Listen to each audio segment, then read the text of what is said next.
Welcome to the Take Up Space Summit. This is a gathering of amazing women leaders who embody the principles of feminine wisdom. We're living in a time when the old ways of dominance just don't cut it anymore. It's time for us to step up and lead with empathy, collaboration, and mutual support. This event is designed to inspire women from all over the world to take up space, to resist and challenge systems that seek to silence or erase our voices, and to do it all with grace and ease. This is your opportunity to honor your power as a woman and to unapologetically elevate every aspect of your life, from your relationships to your career, and to do so with ease and pleasure. So let's celebrate and prioritize the sacred feminine in us and create a beautiful space where we can all thrive together.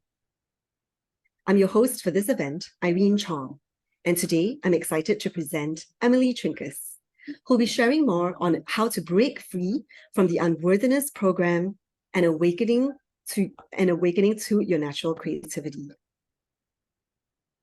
Emily Trinkaus fell in love with astrology at age 13 and has been a passionate student of the cosmic science ever since.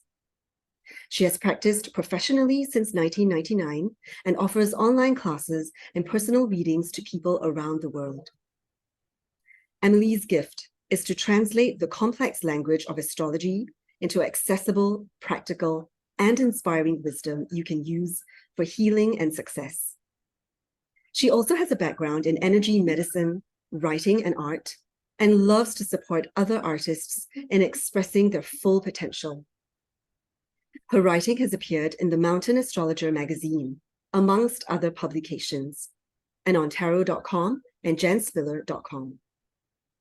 Emily also hosts the Embodied Aquarian Age podcast, featuring conversations with astrologers, healers, and other visionaries to support our awakening as organic embodied humans through this time of transition. You can find out more about Emily's readings and classes, as well as listen to her podcast, which is on her website. The links can be found on this summit page, so be sure to check them out. Emily, welcome. I'm excited that you're here to share your creative take on how we can break free from the Unworthiness Program. I love that you call it a program because that's what it is, an agenda. But before we do that, I'd love for the audience to get to know you on a more personal note. So here's a question that I ask every speaker at the outset. What was the greatest challenge in your life when it came to taking up space, especially with regards to fully standing in your worth and celebrating your creativity, celebrating your power to express your truth? And how did you overcome this? Thank you so much, Irene, and thank you for this beautiful offering. I really appreciate your wise words and gathering together this group. So yeah, for me, definitely self-worth has been a big life challenge, and I would say insecurity in general. And I think there's a lot around being a sensitive person and understanding sensitivity. And I would imagine that maybe most, if not all, of the women tuning in can relate to that, and just being highly sensitive beings and being in a world that is very harsh to those of us who are more open and maybe a little bit psychic, easily picking up on what's happening energetically.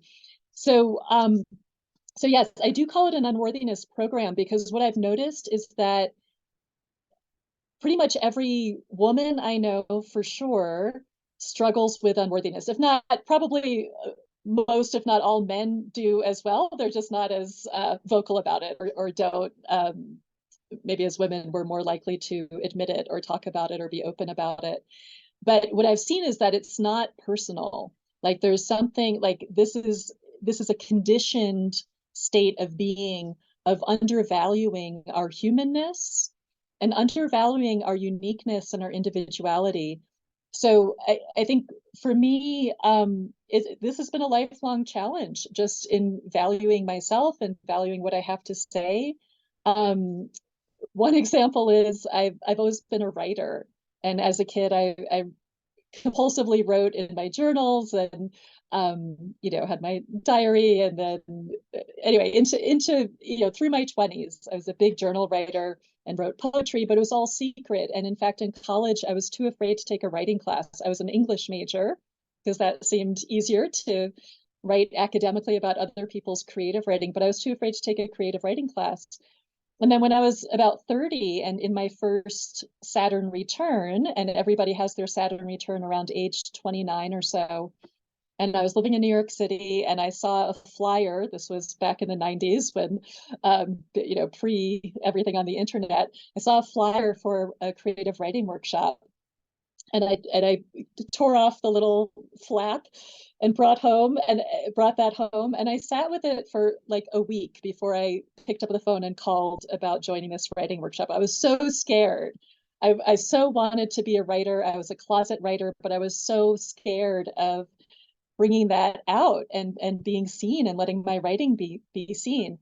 And thankfully, I did make the call. I knew it was a make it or break it moment. I took the risk.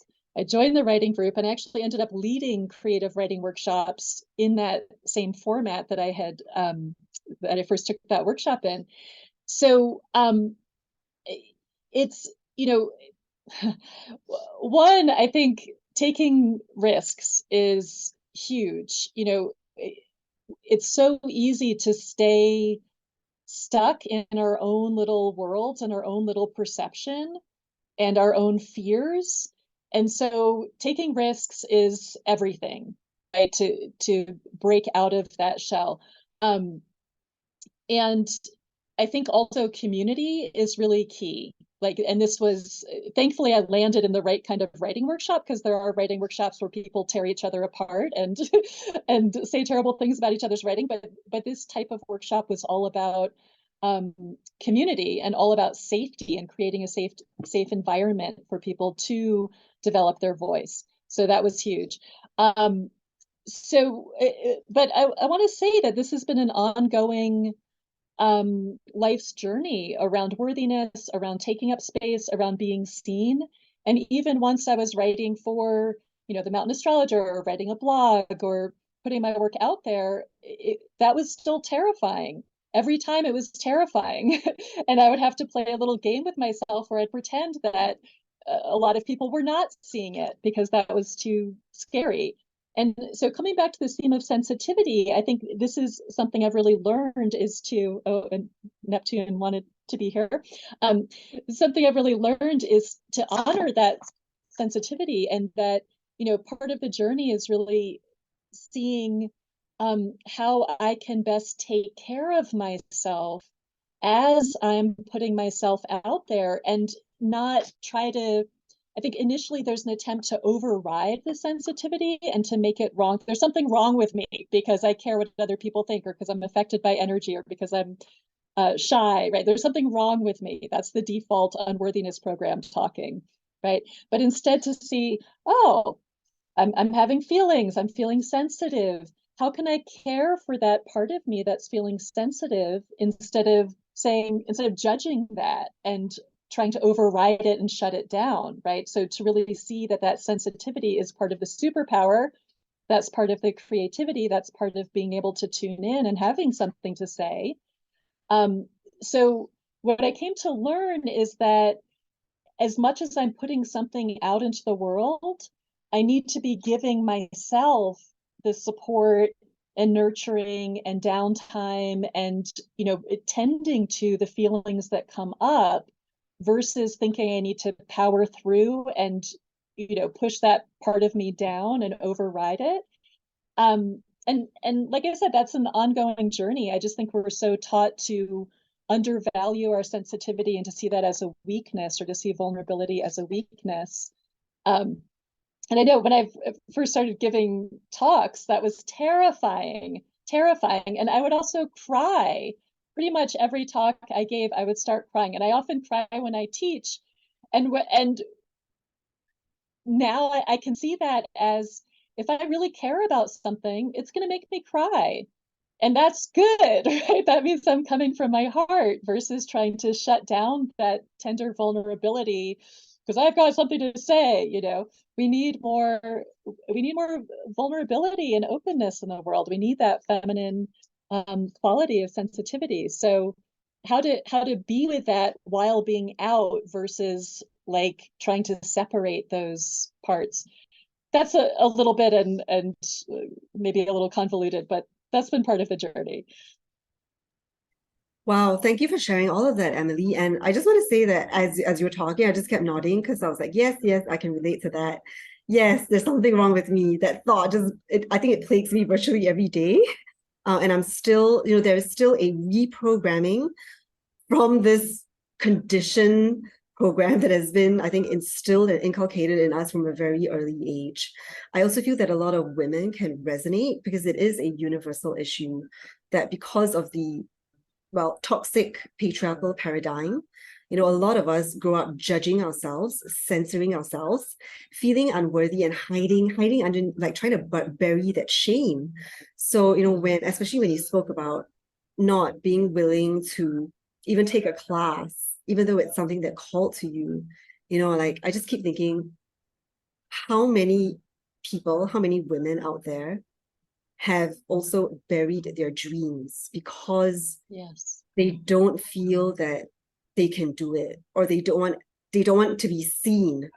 So, which is why I love that piece that you brought up around community, because when we are in a safe space where we can be witnessed and heard, and I know that for, like I so relate to what you're saying because, well, there's so many similarities because I'm also an English major, and I also had this thing around, putting on an academic persona and writing in that style, but losing my own personal unique voice in the process. And it has been also a journey of coming into that. And I have found, as you have also done, that being in the right community, a holding, nurturing, feminine, receptive container can do wonders to heal that trauma of unworthiness. So I really love that share of yours. I also want to point out that piece around taking care of yourself, that's beautiful because you're right. We do live in a very harsh, critical, and judgmental world, and how so many of us have actually taken on that. So we have an internal voice that, automatically censors ourselves before we even step out. And yet, as you rightly pointed out, taking risks is what life is about.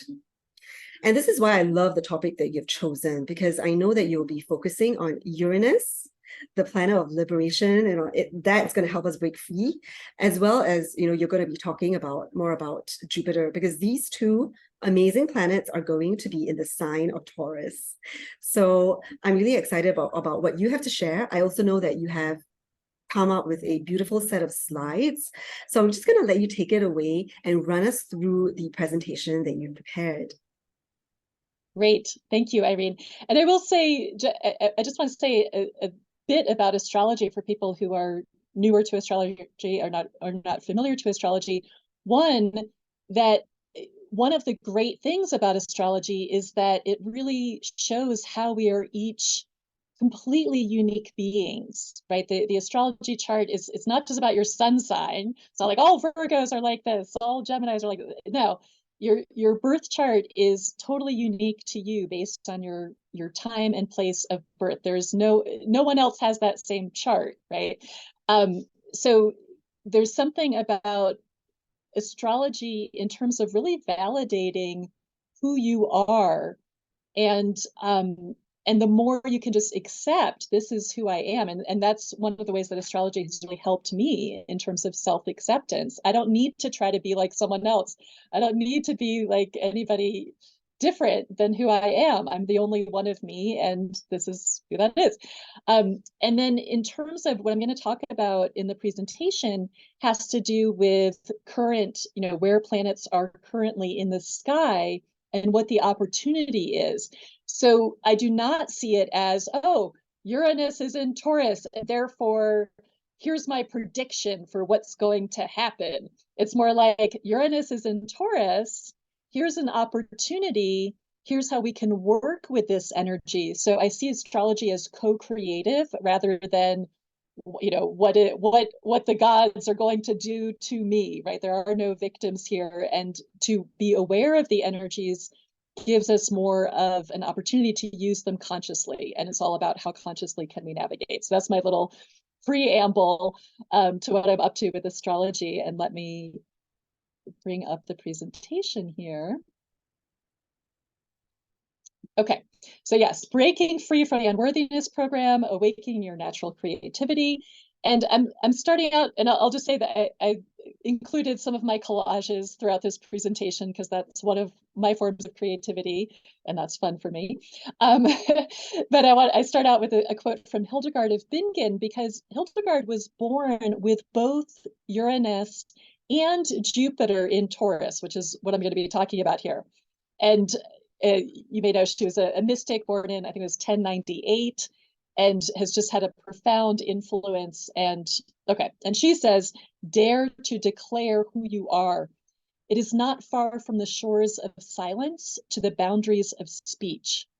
The path is not long, but the way is deep.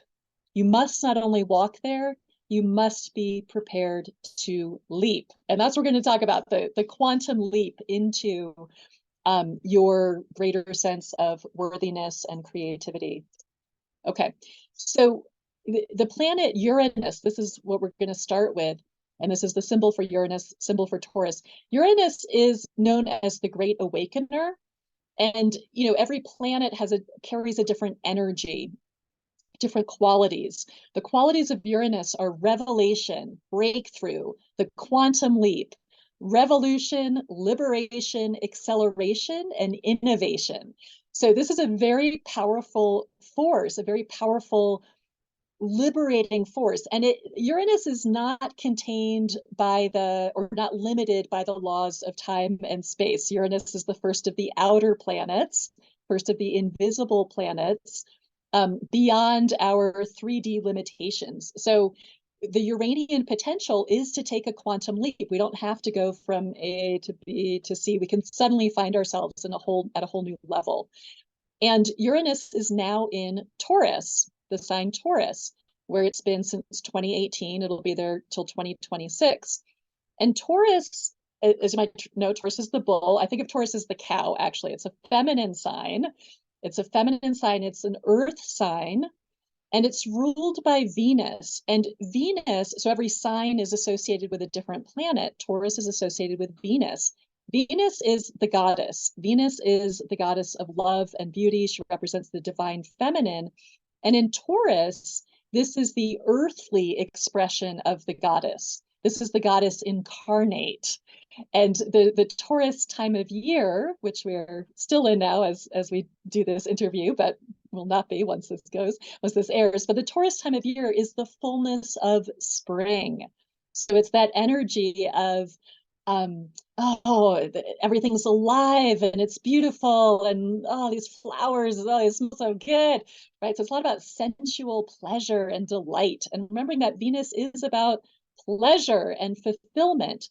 So if Uranus, the Great Awakener, is now in Taurus, what are our higher potentials there? Well, we could have the revelation, the breakthrough, the quantum leap in the Taurus realms of worthiness. Taurus is the sign of self-love and self-worth, and self-care. And what I want to say here about Taurus being an earth sign, earth is the physical realm, right? So self-love in the realm of Taurus is not, I love myself, I love myself, I love myself. It's not a mental state. Self-love and worthiness are not mental states. They have to do with how we are physically tending to our bodies. It's, Taurus, the earth signs say, show me the money. Oh, you say you love me? Really? What did you eat for breakfast? Or how did you eat breakfast? Or how much pleasure are you allowing yourself day to day, right? So the potential here is to have some major breakthroughs when it comes to how much pleasure, how much abundance. Taurus, again, if we think of springtime and the energy of spring, it's abundant. Nature is just, it's just life and more life. And that's the high vibe of Taurus, like this sense of my cup overfloweth, right? I have so much that I can just give it away. And this is a very fertile and creative energy as well. And the creativity, again, this is a more feminine creativity, where it's not the like, oh, I gotta work so hard just to squeeze out a couple words here on the page. No, this is that sense of like, oh, I'm so connected with the flow, the creative flow, and it's just coming through me. Receptivity is also really key here. The way that Taurus creates, Taurus as an earth sign, and this is very Venus as well. This is creating through magnetism, right? This is in Mars land, Mars, the sacred masculine. We go out, we hunt it down, right? We make it happen. And of course, life is a balance. It's not like we're all yin or all yang, or there's an interplay there. But there's something about Uranus being in Taurus that's really highlighting how receptive are we? How magnetic are we? Are we a match vibrationally, internally, for what we want to draw to us? So I like the analogy of the flower attracting the bee, right? The flower's not going out there, come pollinate me, you know. Flower's like, I'm so beautiful, I smell so good, come and get it, you know. That's Venus, that's Taurus. So being receptive and opening up, and going back to what I started out with when I was talking about sensitivity, a lot of us have shut down our receptivity because it hasn't felt safe to be receptive, right? I don't want that coming at me, no. So there's a softening that's being called for here, and feeling that sense of safety, like it's safe to open up to what the world has for me. It's safe to receive. And also beauty. Again, Venus, goddess of love, beauty.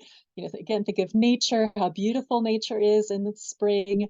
This is also about stepping up beauty. And by beauty, I don't mean like, how's my skin? What do you think of me? Beauty as in a state of being. Do I feel beautiful? Am I living in a beautiful environment? Am I slowing down enough to arrange the flowers and make things beautiful? Beauty as a practice, not as something external. So the higher potentials here of Uranus and Taurus, and again, this is about us, our co-creative opportunity here is liberation from the Unworthiness Program, waking up to our own value and worth. This is also about breaking through to new levels of havingness, abundance. Yes, Taurus is the sign of money. Taurus is the sign of possessions, but you can have millions of dollars and still not feel abundant. You can have $10 in the bank and feel abundant. Abundance is a state of being. It's an inner state of being. It's not about how much money you have. And we'll talk about some ways of getting there. Also, revelations, Uranus, about what you really need, what you really love, what you really value. In other words, what's going to give you that sense of abundance, right? Again, I could spend all my energy just getting more and more and more money. Am I going to feel abundant with that? Or can I define, okay, this is what I need, this is what's fulfilling to me, this is what I really value, and then bring those things into my life. That's where we get our fulfillment. This is also about freeing our creative genius. And one of the things that Uranus is also about is our uniqueness, our individuality, our radical genius. It is the planet of innovation, creativity, in the sense that we each came here to create something radically unique. But that means that we have to be willing to be seen as a weirdo, right? As different. And the people we revere, are the stars, the celebrities, the people we love and worship, are people who have been willing to take that risk of doing something weird, right? Doing something unusual. We don't revere mediocrity or blending in with the crowd, right? So this is about our own unique genius and natural talents. And then finally, a quantum leap into a more beautiful life, a more fulfilling life. Again, what's getting clear about what's really going to fill us up in our own unique way. Okay, those are some initial thoughts. Now, what just happened on May 16th is that the planet Jupiter also moved into Taurus. So Jupiter expands. Jupiter's the biggest planet out there, right? So Jupiter expands whatever it touches. So now that Jupiter has joined Uranus in Taurus for this next year, while we've got both of them there, this is really when we want to go for it in terms of these Taurus themes. So this is really amplifying all of those potentials of Uranus and Taurus. And Jupiter is also the planet, in addition to amplification, Jupiter is the planet of trust and faith. So this is an opportunity to step into a greater level of trusting in our own value and trusting in what we value. And if we pursue those things that have meaning for us, that's going to bring us the fulfillment we want. And Jupiter is also about our beliefs, our worldview, our stories. So I think also here we have the potential of breaking out of those stories about our unworthiness. Well, I've never been able to do that. Oh, I've never, and about our creativity. Well, that never happened. Oh, I couldn't do this. Blah, blah, blah. Whose stories are those? Are those our stories, or are those part of the program? Right. And just, if we think about advertising, which we're just constantly bombarded with advertising. That's all about convincing us that we're unworthy so that we'll buy that thing. And this is part of the distortion of this Taurus energy, because basically part of the essence here is that we have extreme Taurus energy for the next year. Jupiter plus Uranus means a lot of Taurus energy.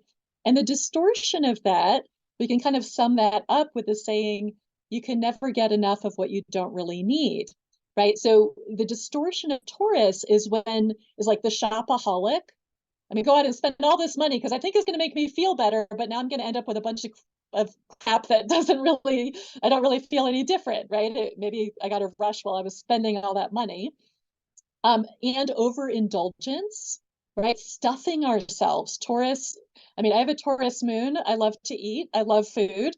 And part of the shadow of that is too much. And then like, oh, I'm actually not satiated because I'm not taking in what I really need. What is that food a substitute for? What is that overeating a substitute for? And finally, I want to mention survival mode versus thriving, because where the higher expression of Taurus is thriving, again, that state of natural abundance, overflowing creativity. I've got so much that I'm just giving it away, and I don't lack, right? But part of what Taurus is very good at, Taurus is a sign of resourcefulness. And people out there who have a strong Taurus energy in their chart, as I do, very good at getting by, scraping by. Oh, I'm just surviving. I'm just making it. Of course, that's a great skill when we need it, right, in trying times. But we don't want to stay there. We don't want to stay in survival mode. We want that energy of thriving. Okay, so let's talk about how do we get there? What are some practices to support this quantum leap into a more fulfilling life? So first of all, we need to really know our value. And again, this is like we can build our sense of value by how we're valuing ourselves. Like no one's going to value us unless we're first valuing ourselves and standing strong in that. So again, thinking about Taurus as the cow or the bull if you want, but they just stand like they're planted, right? So we want that strong energy of just being planted and grounded and rooted in our essential worth. And it could be helpful to make a list of all the things that you value about yourself and then really feel into that, strengthen that. This is also about creating from the inside out. We have a huge amount of feminine energy with this Taurus activation, and we now also have Saturn, planet of manifestation, in Pisces, which is another feminine sign. So really for the next, or you can think about it as yin or receptive or magnetic. So for the next couple of years, there's so much power in starting within to create. And I'm going to talk more about that in a moment. Another very big deal here with Taurus, how you do it is what you get. So with an emphasis on the yin or feminine energy, it's about process. It's not about product. Or we could say, the journey is the destination. So one of the differences, or one way we can think about the difference between masculine and feminine, is the masculine part of us wants to get to the goal, right? Like let's finish, get to the point already. Stop your chatting. Let's get to the point. Let's get to the end. Let's get to the finish line. Again, there's a place for that.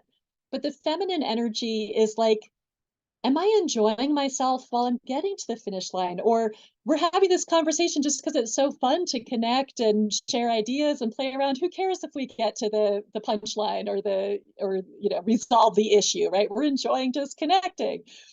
So we want to pay attention to the process of how we're doing what we're doing. And a big key to that with Taurus is slowing down. And this is something I noticed back in 2018 when Uranus first went into Taurus. I felt this impulse to slow way down. And what I've realized is that is radical.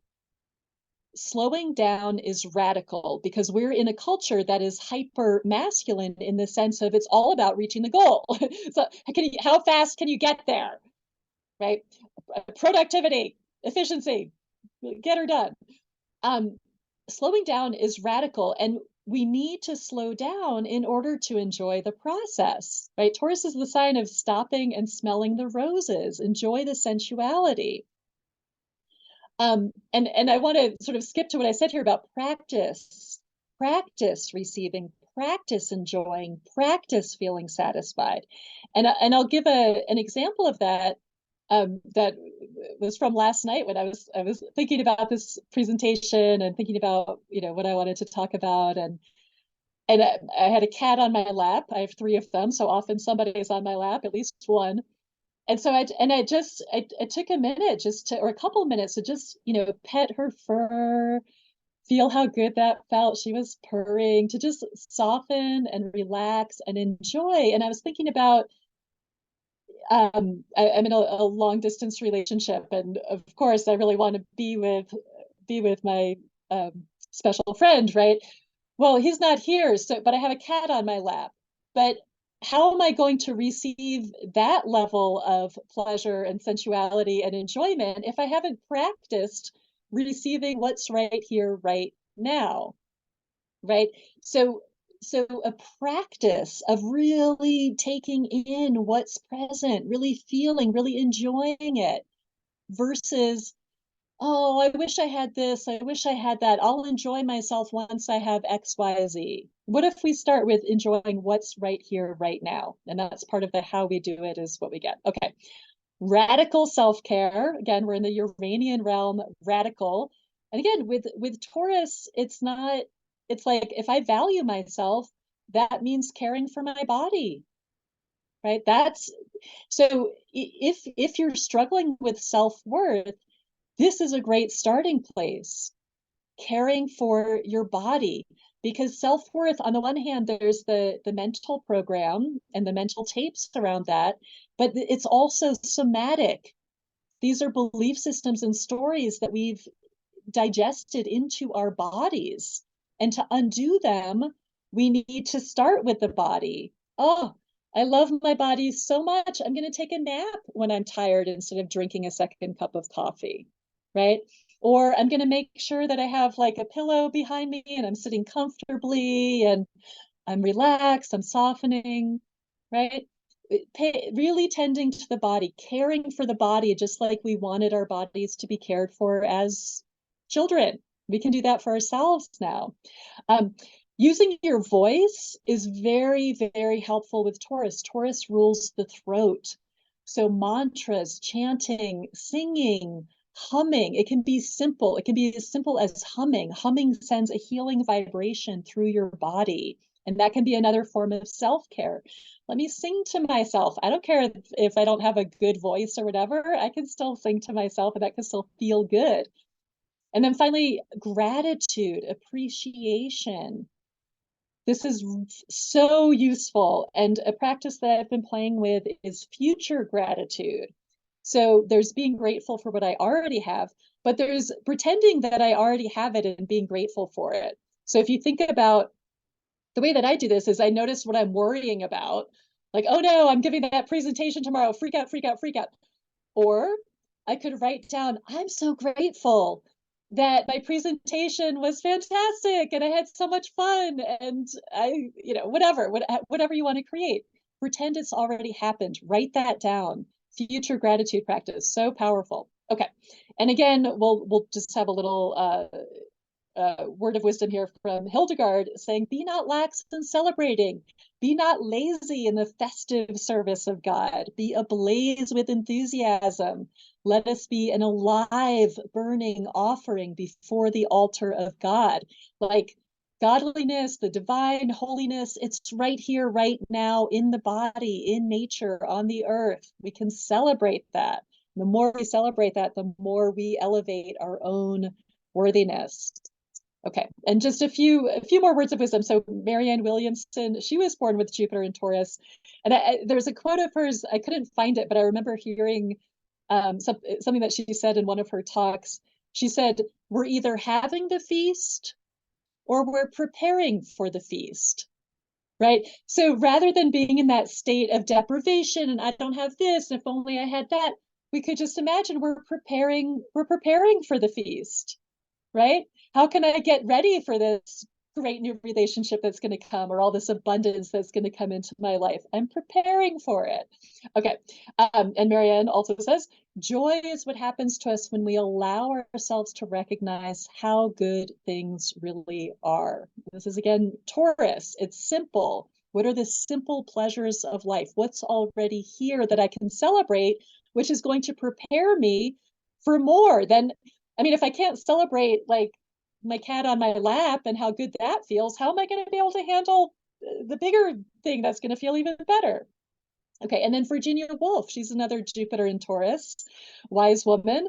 She said, I don't think of the future or the past. I feast on the moment. This is the secret of happiness, but only reached now in middle age. Well, we can reach that at any time. And she also says, no need to hurry, no need to sparkle, no need to be anybody but oneself, right? Simple. We can simply relax into who we are. It can be easy. Okay, I'm going to skip. I had more wise words from Hildegard, but we've had Hildegard. Okay, so I want to talk about this creating from the inside out. Again, we have a huge amount of feminine, we can say like extreme yin energy happening. So how do we work with that? How do we how do we make the most of that? I've recently read a book by Whitney Freya. I had interviewed her for my podcast. And her recent book is 30 Days to Unstoppable, Be the Dream Made Visible. I also talk about this in my Saturn and Pisces class because it's, again, very much that yin energy. So she says, let me share something that I heard her say in another interview, which was that when she's creating something, like let's say she has a big program she's creating, she said she spends 90% of her time doing the inner work, 10% of the time doing the outer work to make that thing happen, right? 90% of the quote work is coming into inner alignment with what she's creating. That's creating from the inside out. So she says you'll shift from the frequency of doing, which is dependent on your external world and external forces, to the frequency of being, which dances with your inner world and finds inspiration in the boundless landscape of possibilities within you. I think this is so important because we want to shift our attention from what we're being bombarded with at all times and looking to what are other people doing? What are other people saying? That is not a helpful orientation, right? Well, they're doing it that way, so I should do it that way. Again, coming back to astrology, astrology tells us we each have our own radically unique way of doing and being. So we don't want to look at what everyone else is doing. That's not helpful. Right? So she's asking the questions, and I think these are great questions to return to on a daily basis. How do you be in your world? What's the energy you're bathing yourself in each day? Right? What's in your environment? Are you in a beautiful environment? How can you create more beauty and peace in your environment? That's going to affect that's what you're bathing in. That's going to affect how you're feeling. What is the energy radiating out from you? Right. So I might be saying nice words to somebody, or I might be doing something seemingly, helpful for someone else. But if I'm actually resentful about that, or if I'm actually feeling really cranky and don't feel like being nice, but I have an outer nice, no, it's all about the energy. That's the energy that's radiating from me. And we want to be in alignment. Right? How do you feel as you move through the minutes one by one by one? Again, this is about process, not where we're headed. This is about what's happening right now. And I have a little sticky note that says, how are you being? That's right on my laptop that I'm looking at as I'm doing my work. I'll be all like, and then I see, how am I being? And it's like, oh, yeah, I want to be more like relaxed and open and receiving and in the flow. Yeah. And finally, your unstoppable dream simply wants you to prepare its landing pad. The entry point is made visible by being in alignment with the frequency of your heart, wishes, and desires rather than your worries and fears. So this is a very different way of creating that's honoring my state of being. And the thing is, when we create from that place, then what we're creating is actually fulfilling and actually increases my sense of worth. If I'm creating from a place of what's everyone else doing? Oh, they seem to like that. Okay, so I'm going to do that and put that out there. That's not going to be fulfilling. And that's also not going to build my sense of worthiness, right? But if I'm starting from valuing myself, and if every step in the process has that integrity and that joyfulness, then the outcome is also going to be joyful. Again, how you do it is what you get, right? So paying more attention to the how and the process. Okay, that's what I have to share here. I'll come back to you, Irene. Wow, Emily, I am blown away by your presentation. I was receiving and I was feeling very nourished just by just taking in your wisdom and just being in that moment. Just to say that I find it surprising, and this thought came to my mind. What a shame it would have been if you had not overcome the challenge of unworthiness that you had and not stepped out and expressed yourself in this astrology realm, because what a gift we would have lost out on in not hearing your voice. So that's really the first thing that I wanted to say.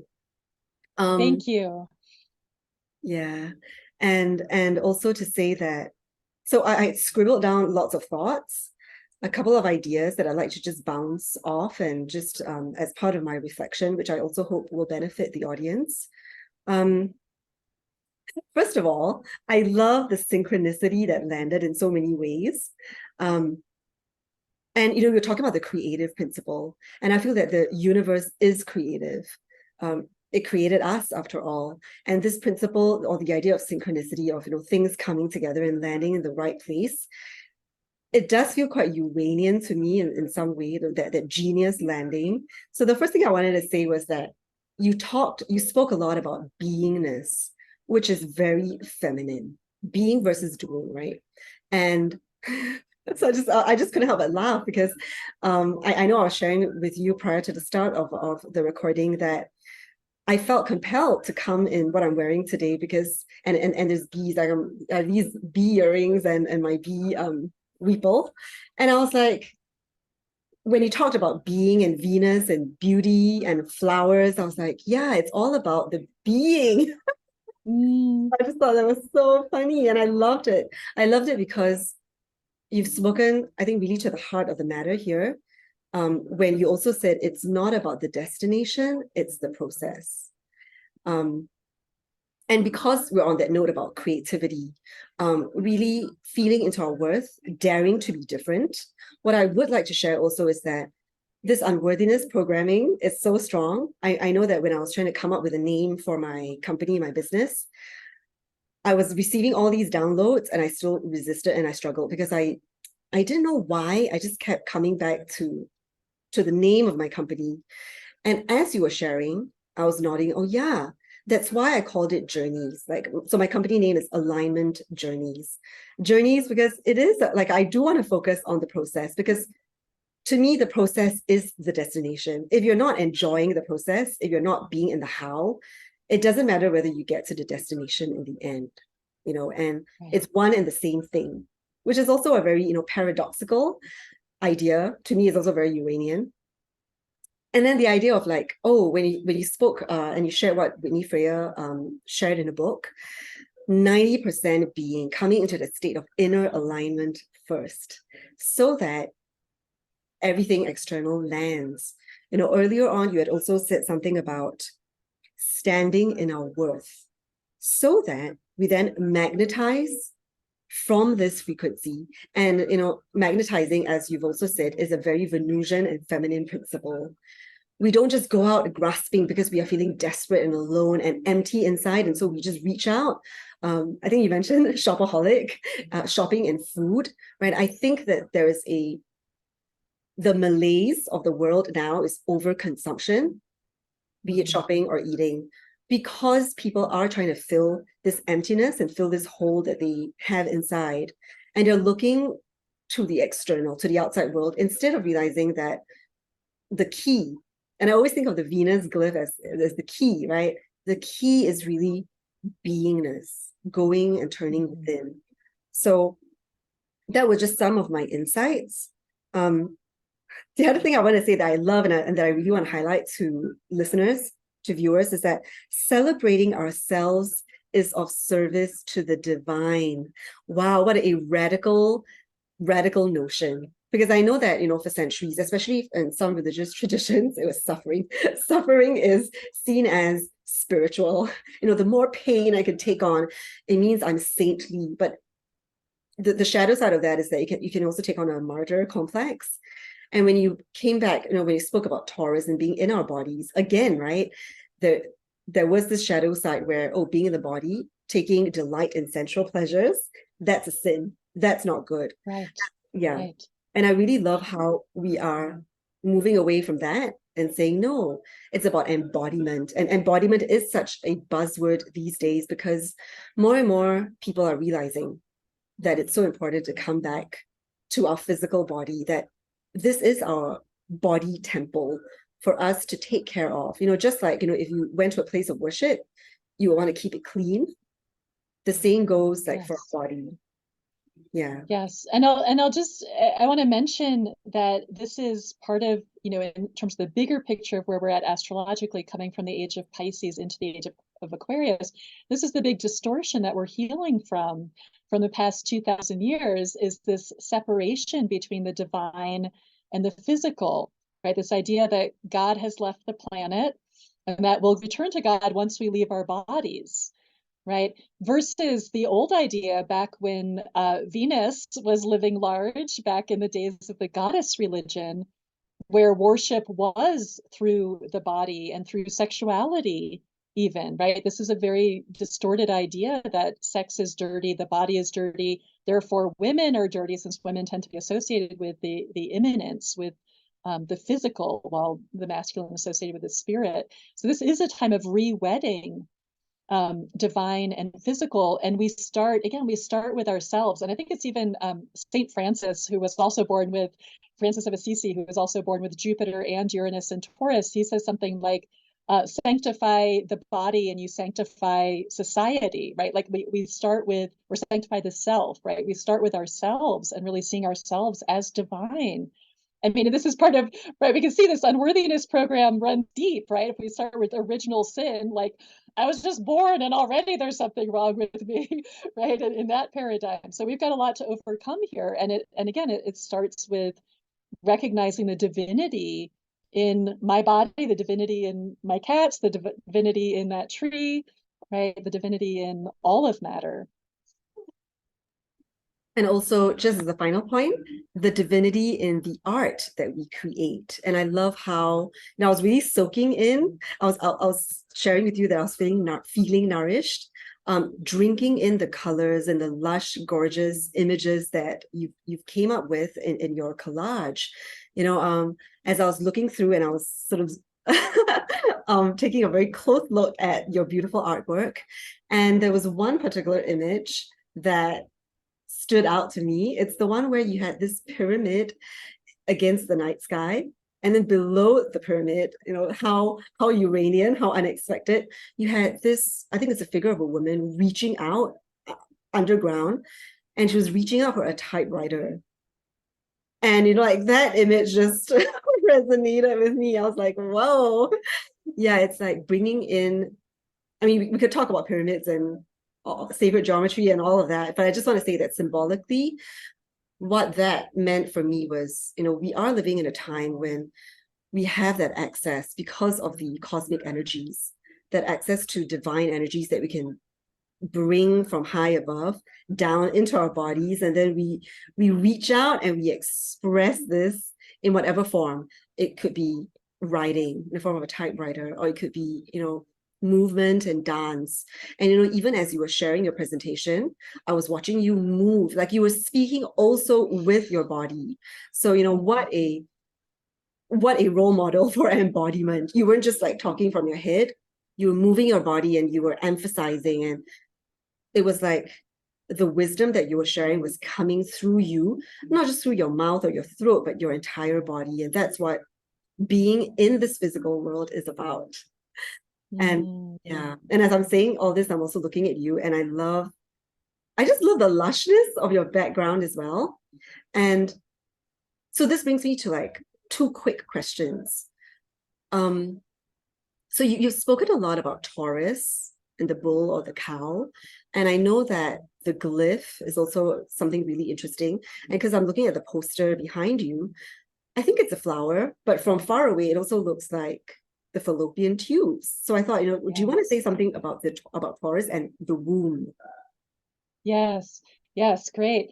Yeah, so we typically think of the Taurus symbol, the circle with the horns, as the bullhead, but cows have horns too when the factory farms don't lop them off. So that's why I say it's actually a cow.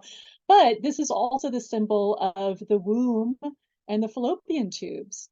And so again, Taurus as a sign of feminine creativity, natural creativity, right? If a woman is pregnant and growing a baby, what is she doing? Right? Is she, come on, okay, now you have to grow your legs, so I need to, no, she's allowing it to happen. It's just happening, right? That's how we want our creativity to feel, like to be in that flow, that feminine flow where it's something coming through me. I don't have to be tight. I don't have to be wrestling it. I'm not forcing it, just as the baby's growing in the womb, right? So this is about, how can we really come into that flow of our natural creativity.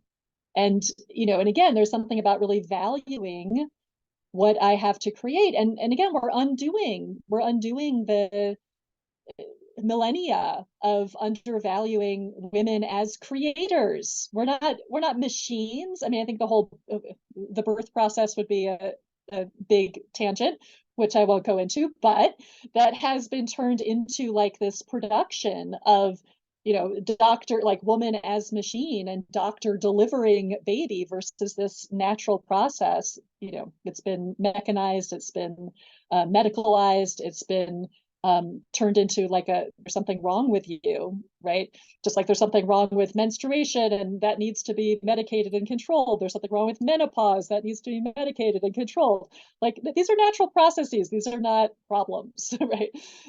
Anyway, yes, that's a bit about that. No, beautiful. That's really, really beautiful. And I was just laughing because I know you have a passion for talking about these, things like the artificiality of life that is possibly a shadow side of technology, and the Aquarian age has its shadow side as well. But then coming back into simplicity and to the naturalness of nature, that's also like a really big piece in this day and age. even as we're moving into a technologically advanced time. So with all that said, one of the things that you shared was also, or the key takeaway that I had was, we really need to start to practice feasting, to practice having a feast. And I know that you've specially created a little meditation activation for us. So why don't you take us through that so that we can sit in the energies of our bodies and practice feasting? Great. Yes, and I'll just say one thing about technology, and because Uranus is the planet of technology, and here it is in the sign of nature, and specifically the feminine and the body. And so I think the higher potential there is to awaken to our innate technology, right? And there's this idea that the technologies we create, the cell phones and the internet and all of that, is just reflecting what we naturally know how to do. Naturally, if we were really in touch with our superpowers, we could just be psychically having this conversation and we wouldn't need the tech. So for a little practice, and this is very simple and something that I invite you to come back to again. So first, just closing your eyes and taking a few deep breaths and just turning your attention inward, turning your attention to your body and just noticing whatever's happening. Breathing into whatever you notice. And just take a moment to soften. So you might just notice places that are tight. And I like to check in with my favorite holding places or tight places. My eyes. So just intentionally relax the muscles of your eyes, around your eyes, face, jaw, neck and shoulders, belly. This is a big one. As women, we're taught to suck in our bellies. This is our place of creativity and power. So let's soften our bellies. So just inviting softness and breath. And then taking one hand, if you have free hands, take a hand and put it on your throat, just on the front of your throat. And Taurus rules the throat and neck and jaw, that whole area. So just put one hand on your throat. And again, intentionally invite your throat to soften.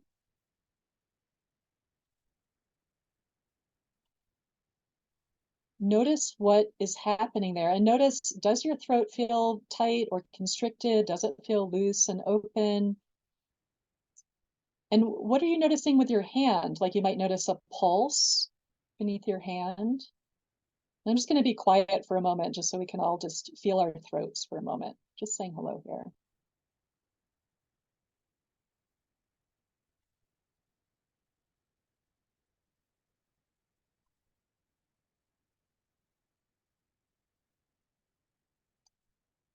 Now, in terms of the chakra system, the system of energy centers in the body, of course, the throat is where we have the throat chakra, or the fifth chakra. And the throat chakra is a lot about, of course, it's about speaking our truth. So also a lot about our creativity, right? What are we putting out there in the world, and our creative will, and of course our voice. So just say hello to your throat chakra, and the color associated with that is blue. I think it's a turquoise blue, if I'm remembering correctly. So you could just imagine some blue coming into your throat. Again, just being with it and sending love and acceptance to whatever you notice there. Just kind of hanging out with the throat.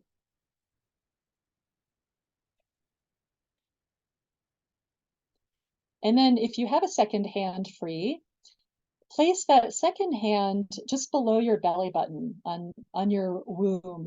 And it doesn't matter if maybe some of you don't have a physical womb anymore. That is fine. You still have a womb chakra. This is still a place of power, a place of feminine creativity. And again, you might need to remind your belly to soften. I noticed mine had already tightened up just in that minute since I last softened it. So again, inviting your belly to soften. And the womb chakra is associated with the planet Venus. So we're back in Venus realm, and Venus is exalted, meaning Venus reaches her highest expression in the sign Pisces, which is a water sign, the fishes. So the energy that we want to have in the womb chakra is very fluid. Again, think about growing a baby. The baby's in fluid. Baby's in, little ocean. So we want that oceanic energy in the womb. So just inviting some fluidity into your womb. And I notice I just started sort of moving my body very gently, just like I'm being lapped by waves. See if you can feel some fluidity in the womb. And again, just using your hand to sense what's happening there. What are you noticing? Maybe there's a pulse. Maybe you're noticing softness or tightness. And just sending love and acceptance to whatever it is you do find there. And then bring your attention to both hands. Bring your attention to your throat and womb simultaneously. And take some deep breaths. Again, just noticing, just bringing your awareness to both places at once.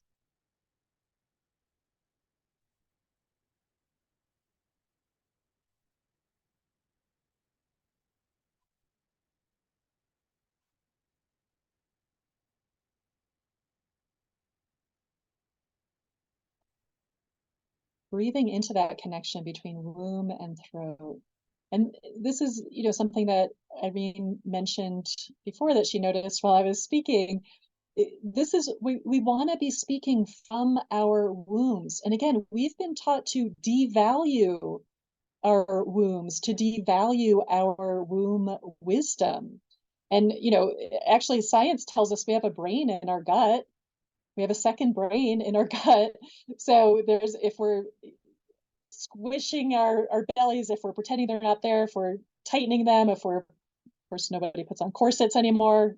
But if we're trying to, tamp down our bellies, then we're tamping down our brains. We're tamping down our intuitive knowing, our gut instincts.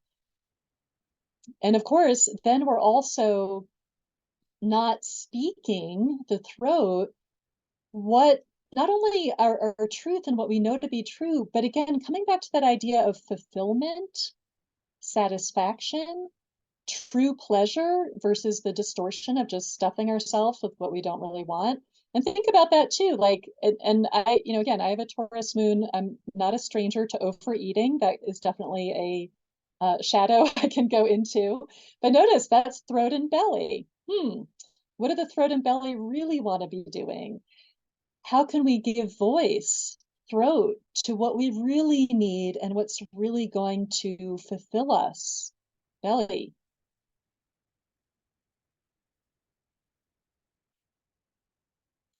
So this is just a gentle practice, just a way to remind your throat that it's connected to your belly, or to remind your throat to reconnect or consciously connect to the belly, so that when we are creating, when we are speaking, we're bringing in the body. And again, conditioning tells us just to speak from the head, just the facts. Oh, that silly, what do they call it? Women, there's like a derogatory way of talking about women's intuition, right? That's just I can't even remember the phrase. Good, I can't even remember the phrase. Great. But this is just a way of coming back to our own intuitive knowing, our own deep sense of what is fulfilling to us, what's pleasurable to us, connecting that with our creative energy, connecting that with our voice. And so this is just a really simple practice you can do with yourself on your own. One hand on throat, one hand on lower belly, breathing, feeling, noticing the connection. And especially when you are feeling like, oh, I'm just stuck in my head and my head's all crazy, my mind is telling me blah, blah, blah. Okay, this can just be a way to relax back into that natural state of embodying our voice and embodied knowing and embodied creativity. So as you're ready, you can relax your hands and just slowly open your eyes and come back.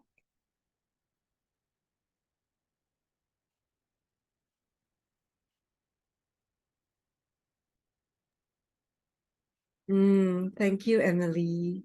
Um, I had a lot come through and I was tearing up. So I was just taking a moment to land back in my body. Um, so as I share, I also invite the audience to just note down what came through for them when they made this connection with their throats and their wombs. For me, it was quite interesting because at the time of this recording, I'm recovering from a cold and my throat had been a little bit sore. So when I placed my hand on my throat, I could feel it speak to me, and it was really interesting because here I am trying to birth this summit. I'm talking about the womb, and there was, I was tapping on my womb energy to get me through. There was a little bit of that. I also work with my menstrual cycle, so I know when is a good time for me to do certain things and when it's good time to retreat.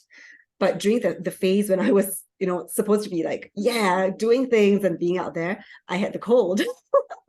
and I of course, I had all these calls scheduled, etc. So there had been a bit of worry and anxiety. And in trying to get all my tasks done, I gave up of a part of something that gives me a lot of pleasure. So I'm a part of a singing community, and I just love gathering together and singing. And I haven't been able to do that this past week because of all the work that I was doing. And I thought, okay, that's not going to happen. My throat is not like that. So I'm just thinking, I'm definitely going to make space to bring that back because, I mean, obviously being on this summit and interviewing people, I use my voice a lot. But, you were talking about receiving as well, receiving and self-care. The way I give to myself is to sing. And I realized, oh yeah, I really want to do more of that. You also had given us the reminder earlier, right, about using our throats and nourishing ourselves. I was just thinking, I want to make a hot honey drink later, riffing off this bee theme here, because honey is really good for the throat as well, right? Nourishing, full of nutrients, full of all the yummy goodness. So yeah. And then when we settled in our rooms and I was sort of sinking deeper, I felt these tears of like exhaustion come down because it has been a tiring time, of course. Ideally, I would be resting, curled up in bed, but at the same time, I also really want to do this. So finding ways to navigate everything that comes up, right, with more ease and feeling to my womb, it was that there was this relaxation. I actually realized that I've been emotionally eating for a little bit during this period of time because of the exhaustion. So there was that reminder that to only take in what truly feeds me, what truly nourishes me. And hey, it turns out it's not food, it's singing. So I really should do more of that. So yeah, so that's my share. Thank you so much for coming up with such a simple yet powerful and effective practice. Thank you for sharing that feedback. And I was thinking like this is a great practice to come back to when we are tempted to, or we find ourselves reaching for that, I don't know, third cookie or fourth cookie or whatever, reaching for something to fill us up that we know is ultimately not going to fill us up, just to take a moment and just see like, belly, what do you really want? Throat, what do you really want?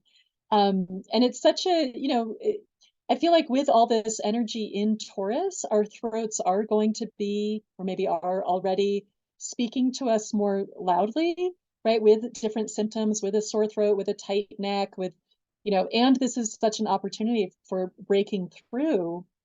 And again, like even for those who aren't, like, oh, I'm not a singer, I don't have a good voice, but we can just, I mean, maybe you don't have time to go join, the singing group, but maybe you can just be singing to yourself as, singing to yourself a little song as you're going about, I don't know, whatever, going about, making a meal or day-to-day stuff. So it's just like practices of strengthening. I say it's like a strengthening and softening around the throat and just tending to it, just paying attention. And I notice for myself, if I feel like I'm starting to get a sore throat or something, I'll just put my hands on my throat and breathe into that and ask, what do you need? What have I not been saying that maybe I need to say? And it's not that I necessarily need to pick up the phone and blah, blah, blah to somebody. Maybe I just need to write it out in my journal. Maybe there's something I've been afraid to tell myself even. Yeah, coming back to that idea of expression, the writing piece, sometimes it's not just, yes, it can be vocalizing and expressing ourselves through our voice, but even that act of writing down, and for me, daily journaling is a practice that is very sacred and important for me. So just the idea of authentic expression, feeling that you're worthy of writing or speaking or singing, even if you don't consider yourself a great, like even if you're not professionally trained, it doesn't have to be any of that at all, because it's about knowing that you are worthy just by being a human of using your voice and penning down your thoughts and your opinions. I do want to say that, it's very healing to sing in community. There is that piece around community again. So, well, actually tomorrow I know I'm going to be present, like I'm going to show up. And, that act of showing up for yourself is a profound act of self-care, because sometimes it's so easy to give to other people, or to just to neglect tending to yourself. So I love how exactly what you mentioned, when we feel taken away, drawn towards something external, just placing a hand on our throat or a wound, there's that reminder of checking in with our body, with ourselves, before doing anything else, before reaching for that cookie, as you say. Yeah.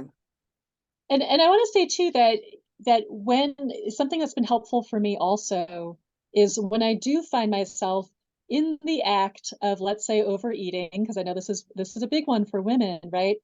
To slow down and just really enjoy it, right? Yeah. To just really, because part of the lack of fulfillment, I think, comes from rushing through something, and I'm bad and I shouldn't be doing this, so I'm just gonna blah, blah, blah. But if I'm doing it anyway, let me slow down and just get all the enjoyment out of it that I can, right? So, and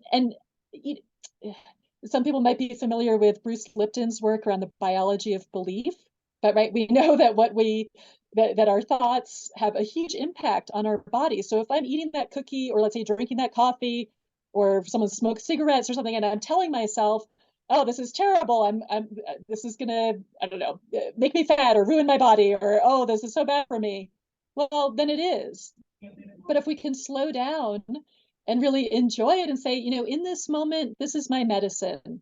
In this moment, this piece of chocolate or this cup of coffee or this cigarette, this is my medicine right now. This is because what I'm doing it anyway, right? How you do it is what you get.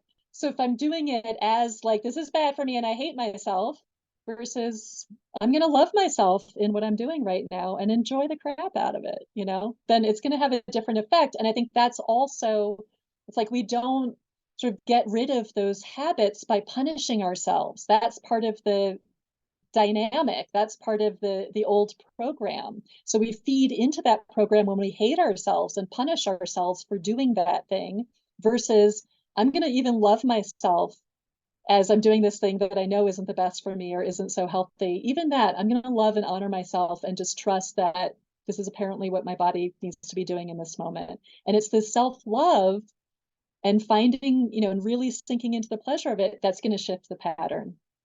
It's not about flagellating ourselves. That's not helpful. Yes, to savoring the feast with spaciousness. And that's what taking up space also means, taking up full space to enjoy and to savor the moment. And Emily, I'm enjoying our time so much, even though I know that we've gone over. But before we end, I'd love for the audience to know how they can find out more about your work, because you still have so much more wisdom to share. So I think this will be a perfect time for me to share the generous gift that you're offering to all our summit attendees. And that is a 2-hour webinar showing you how you can work with Saturn in Pisces which is in effect until February 2026. Emily, would you like to say a little bit more about how Saturn in Pisces relates to some of the feminine energetics that you've already highlighted? Yeah, as I briefly mentioned, Venus, the goddess, is exalted in Pisces. So Pisces is a super yin energy, and it's that, divine flow, divine feminine flow. So very creative, very imaginative. And then Saturn's the planet of manifestation, um, landing something in the physical realm. So while Saturn's in Pisces, first of all, while Saturn's in Pisces, Pisces and Taurus are signs that naturally cooperate with each other. And I personally love the combination of Pisces and Taurus because Pisces is more of a dreamer and the imagination and, okay, show me the way divine, our ideals, our fantasies, right? But then Taurus as an earth sign, it's like, let's make it real. Right. So Taurus and Pisces together, it's very creative and imaginative, but also very practical. And, Saturn's also a very pragmatic planet. So there's tremendous potential for really bringing our dreams into reality with Saturn and Pisces. And I'll just say that, the webinar is really geared toward people at any level of astro know-how, including beginners. So, even if you don't really know anything about astrology, you can still get a lot from that webinar. And then I also talk about the sort of second half or near the end. I talk about how you can find where this is happening in your own chart, where Saturn is traveling in your own chart. And I walk you through that process and look at some example charts so that you can, utilize that energy even more powerfully for yourself in your own life. Beautiful. Yeah, I highly encourage everyone watching to go sign up. The URL for this is right here on this summit page. So please go ahead and do that. Now, before we close, and I'd actually like to close by coming back to take a little nibble on that beautiful, gorgeous presentation that you had, because as you were going through all that information, you went very quickly past this nugget of wisdom. I do remember which one, yeah. And I thought, why don't we end on that note by coming back to this inspirational piece that you had from Hildegard? Should I share my screen again? Yes. Okay. Let's. Oops. Okay. Okay, let's come back to Hildegard. And again, she's such a model for us, an inspiration for us, because she was born with both Jupiter and Uranus and Taurus. And she's someone who really honors the earthly. The truly holy person welcomes all that is earthly. So, and this is this very important key to Taurus, is that Taurus is a lot about being in our own energetic field and really trusting what comes from within us. So Hildegard says we cannot live in a world that is not our own, in a world that is interpreted for us by others. An interpreted world is not a home. Oops, okay. Part of the terror is to take back our own listening, to use our own voice, to see our own light. So Hildegard is giving us this beautiful guidance to come back to what's inside of us and really valuing that, valuing our voice, valuing our light. And through that, we're embodying our worth and putting that, putting our beautiful creation that we and only we came in to give, the thing that only we can do. So yeah, that's what Hildegard has for us. Thank you. I'm so glad I asked for that, because one of the things that I do enjoy feasting and savoring are words, right? The beauty of language and the beauty of inspiration that can come through from wisdom keepers who have so much to say, and they convey it through their writing. So, oh, beautiful. To wrap things up, I'd like to share that, my biggest takeaway from our time together, Emily, is to practice feasting. I know also that, Taurus, it's slow moving. It's to take step by step by step, not trying to rush ahead and get to the goal. So that idea of practice, knowing that we can take all this spaciousness and time to practice feasting, because Jupiter will be in Taurus for a full year, Uranus for a couple more years even. So plenty of time. I also just want to give a shameless plug and say, all the interviews in this summit, they all have practices to help us, so and I really saw actually this summit as a feast. That was one of the marketing copy that I had in mind, because I had this idea of a buffet where everyone could just come and take their time and take little bits here and there, a little nibble, and then, if they want more, just go back and get some more, because there is just so much abundance out there in the universe. There is so much support for us. We just need to ask, and then receive. And for some reason, I just keep thinking of Ernest Hemingway's A Movable Feast, like that distillation of beauty and wisdom in his art. And that's what living our lives truly is. When I'm really thinking about authentic expression, I'm thinking about making our life a masterpiece, and that we get artists of our lives. We get to express that unique, radical genius that is us. So thank you so much for your time and your energy and your amazing wisdom, Emily. This has been so fun and such a feast for myself. Thank you so much, Irene. Thank you for this beautiful offering, and I'm really honored to be a part of it and excited to hear the other presenters and what they're sharing. Thank you for all your great work putting this together. So thank you everyone for watching, and we'll see you in the next interview. Bye for now.